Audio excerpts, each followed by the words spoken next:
Welcome to the deep dive. Today, we're plunging into something truly fascinating, a world of incredible flavor and tradition.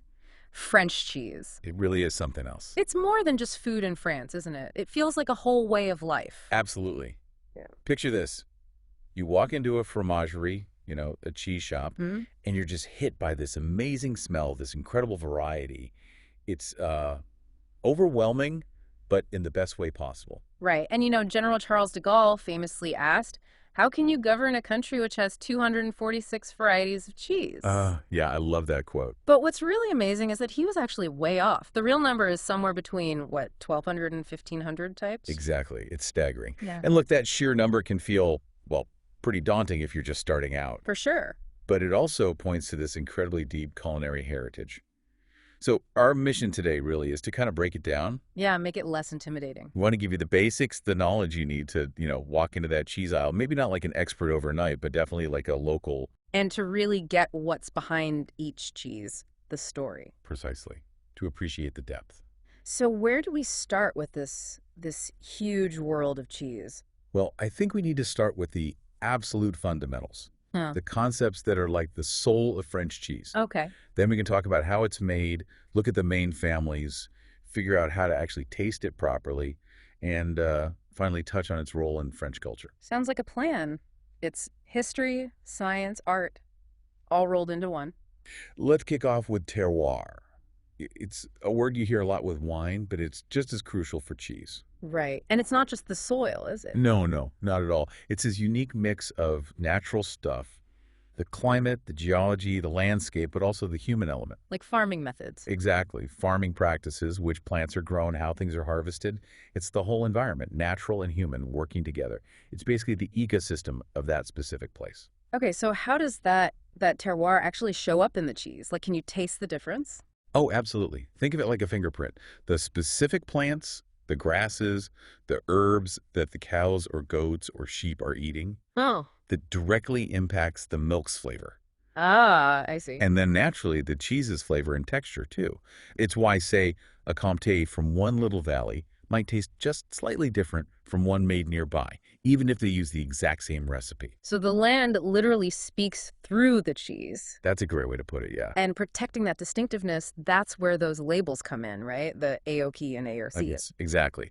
Appellation d'origine protégée, AOP, and the French one it evolved from, Appellation d'origine contrôlée, AOC. These aren't just fancy stickers.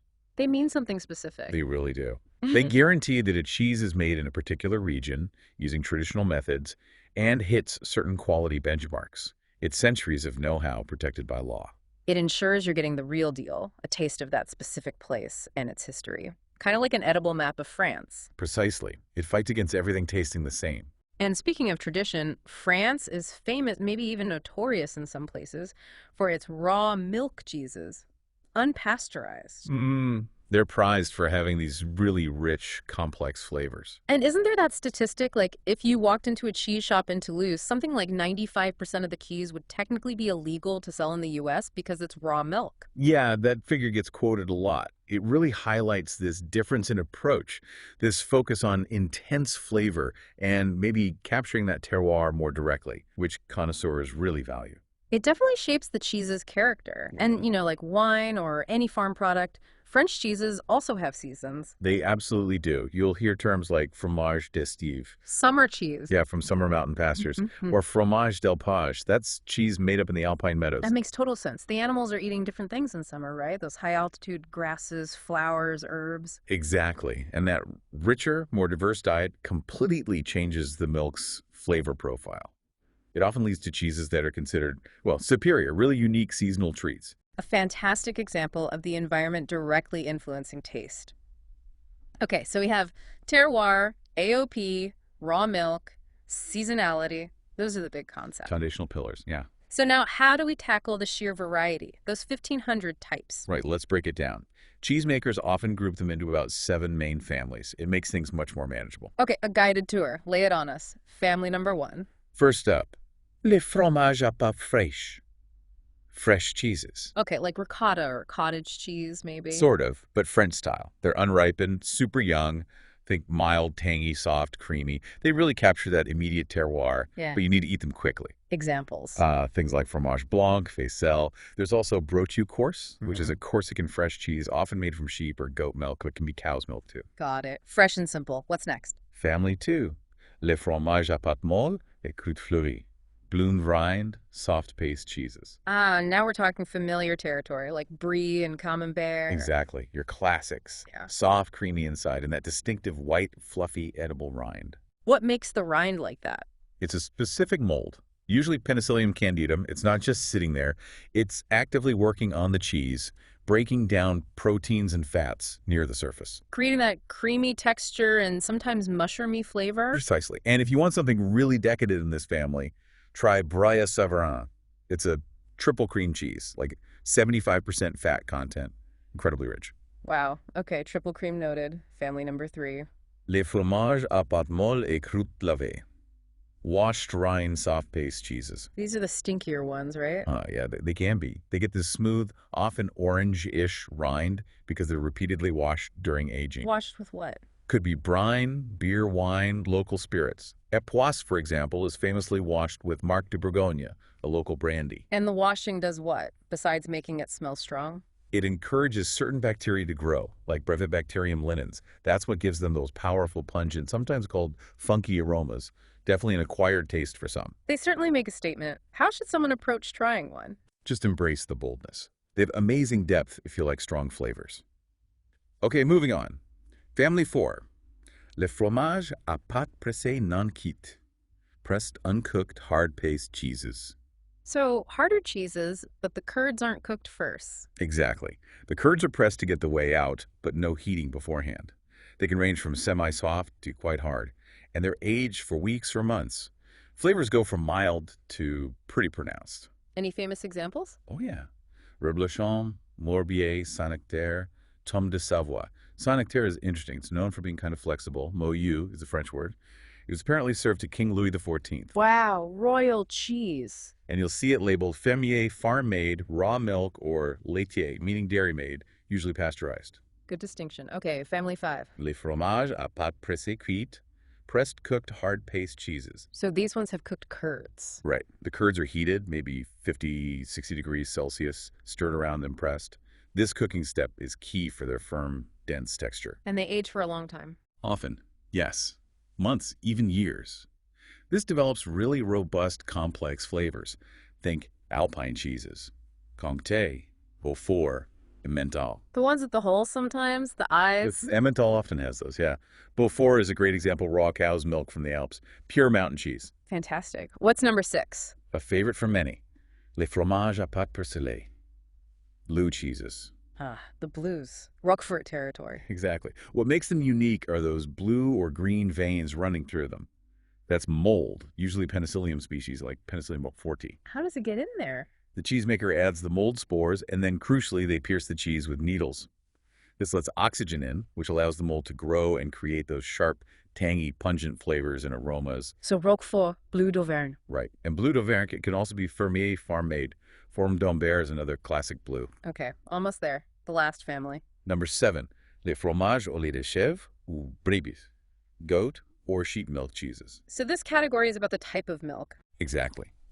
Goat and sheep milk have lower production volumes but higher fat and protein, so the cheeses are often smaller, sold individually. And they often have that wrinkly rind. Yeah, that's often from a different mold, Geotrichum candidum. Because they're smaller, they mature faster. So you get everything from fresh and tangy goat cheeses to really strong, complex, aged ones. Examples here. Crofton de Chavignol. The name means little dung, apparently referring to its shape, not the taste. Calardon, also a goat cheese. And for sheep, Airati is a wonderful firm cheese, kind of nutty, almost caramel-like. And remember, Roquefort, while blue, is specifically a sheep's milk cheese, too. Wow. Okay, that's a lot of variety just within those 7 families. It really helps break it down. It does make it feel more approachable, doesn't it? Definitely. So we know the families, the concepts, but how does milk actually become cheese? What's the basic process from, milk to masterpiece? Well, the traditional path has a few key stages. First is coagulation, making the milk solid, usually with rennet and lactic acid development. Then draining, which is separating the solid curds from the liquid whey. After that comes molding, putting the curds into the cheese shape. Right. Then salting, which adds flavor but also helps preserve it and control moisture. And finally, the really crucial part, aging, or affinage. That's where the magic happens. Absolutely. This is where the cheese develops its final texture, flavor, and rind. And this brings in a key figure, the affinar. The cheese auger. Exactly. A specialist artisan who matures cheeses to perfection. It's often the longest, most demanding step. Needs incredible attention turning the cheeses, controlling temperature, humidity. Their skill is vital. They're like the cheese whisperers. Huh, you could say that. Now, here's something really fascinating, kind of an aha moment for understanding cheese. Okay. Cheese isn't just inert food. It's a living, complex ecosystem. An ecosystem made of microbes. Yes, it's teeming with bacteria, yeasts, fungi, all interacting, competing, cooperating. They're essentially doing the work of digesting the milk components. And I remember reading something about research, was it INRA, the French Agricultural Institute, about raw milk cheese? Yes, that's right. INRA has done incredible work. What they found is pretty profound. Go on. The natural microbial diversity on raw milk cheese can actually help protect it against harmful bacteria, like Listeria monocytidine genes. It sort of polices itself. So the good microbes keep the bad ones in check. In a way, yes. Pasteurization, on the other hand, while it kills pathogens, also wipes out much of this beneficial microbiome. Wow. And paradoxically, this can sometimes create an environment where harmful bacteria, if reintroduced, might actually grow better. Wow. That completely reframes the raw milk debate. It's not just about flavor, but about this natural protective quality. Exactly. It adds a whole other layer to appreciating traditional raw milk cheeses. It really makes you think differently about cheese, doesn't it? This living thing. Now, obviously, not all cheese is made traditionally. There's industrial production, too. Right. And modern methods like ultrafiltration or centrifugation exist. They can speed things up, get more yield from the milk. But, the resulting cheese can sometimes be quite different from the artisanal version. Understandable. Okay, beyond the science and the microbes, there's a huge human element in French cheese culture, starting with the people who sell it, the fromagers. Oh, absolutely. Mhm. In France, being a fromager, a cheesemonger, is a serious profession. Many even have specific qualifications like a CAP, which is a vocational degree. They possess incredible knowledge. Encyclopedic knowledge, you might say. Honestly, yes, about production, terroir, aging, everything. They're your guides. So don't be afraid to ask questions. Never. That's what they're there for. Ask for recommendations, ask about pairings with wine. They love to share their expertise. Use them. Good advice. Now, if you are tasting, what are some key words? How do you talk about cheese like you know what you're doing? Okay, quick vocabulary rundown. Think about aroma. What does it smell like? Appearance, color, shape, rind. Body, the texture, how it feels in your mouth. And obviously, flavor. What about the parts? Wind and paste. Right, rind is the outside, paste is the inside. And remember pasture, what the animals ate, influencing flavor. And descriptive words. Things like nutty, creamy, pungent, pasty, like sticking to your palate. Yeah. Acidic, tangy, salty, bitter, sweet, and that savory umami quality. Got it. That helps build a picture. Now, if someone's totally new to this, where should they start? Any specific recommendations? Based on what's often suggested, 6 iconic cheeses could be a great starting point. Maybe Comté, Beaufort, Brie de Meaux, Irati, that decadent Brie au Savarin we mentioned, and Roquefort. That covers quite a range, doesn't it? Hard, soft, blue, sheep's milk. Exactly. Yeah. A good introduction to the diversity. And once you've bought your cheese, how you cut it matters. It does. It's considered an art almost. It depends on the shape, round, wedge, pyramid. Uh-huh. But the key principle is fairness. Fair. Yeah. You want to avoid cutting out just the heart or the best bit for yourself. And try not to leave the last person with just a piece of rind. Everyone should get a balanced piece, a bit of everything from center to edge. It's good cheese etiquette. Right. Share the love. And if you happen to be in Toulouse, you mentioned some markets. Yes, the Marché Victor Hugo and Marché des Carmes are fantastic places for cheese. You'll find top fromagers and affineurs. Like Xavier. Xavier Fromager Affineur, yes.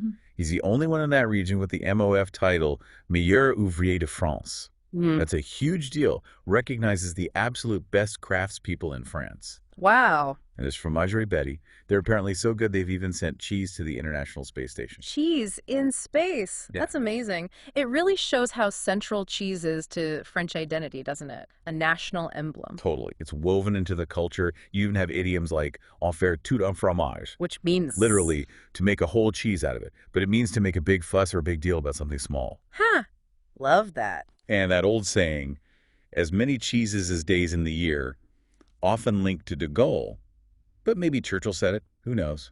It captures the feeling, though. It certainly does. What about the bigger picture, the economics? Well, cheese is big business globally. Production hit 24 million tons back in 2019. Surprisingly, maybe, the U.S. is the biggest producer volume-wise, about 30%. Followed by? Germany, then France, then Italy. But trade is interesting. Germany exports the most by quantity. But France. France leads in export value. Sell them the price of your stuff, you could say. And the French themselves eat a lot of it. Oh, yes. Around 26.7 kilos per person per year, according to the data. Industrial Emmental and Camembert are actually the most consumed types overall. Makes sense. They're widely available. Okay, lastly, any quick notes on nutrition or environment? Sure. Cheese is obviously a great source of protein and calcium. Lots of fat, too, of course. Yeah. And good news for some, traditional aged cheeses have very little lactose left. Easier to digest for some people. Right. On the flip side, some studies we looked at did raise flags about potential contaminants. Things like heavy metals or organochlorines, dioxins, PCBs sometimes found even in organic cheese. Okay. And smoking cheese can introduce compounds called PAHs, just things to be aware of in the overall nutritional conversation. Understood. Well, this has been an incredible journey through French cheese. From the ground up, literally, with terroir, through the making, the families, the culture. It really is a rich tapestry. The science, the art, the history, the microbes. It feels like we've only scratched the surface, but hopefully we've given you a much better map to navigate this delicious world. Absolutely. The real fun starts now, doesn't it? We really hope you'll continue exploring on your own. Seek out different types. Talk to your local cheesemonger if you have one. Ask questions, taste, compare. Exactly. Savor the journey. And maybe a final thought to leave you with. French cheese, it seems, isn't just about taste. It's about this really deep connection to a place, to history, to craft, even to that invisible world of microbes we talked about. Yeah. It's more than just food. Maybe it's a reflection of a certain way of looking at the world and art of living, perhaps. Something to ponder over your next cheese board.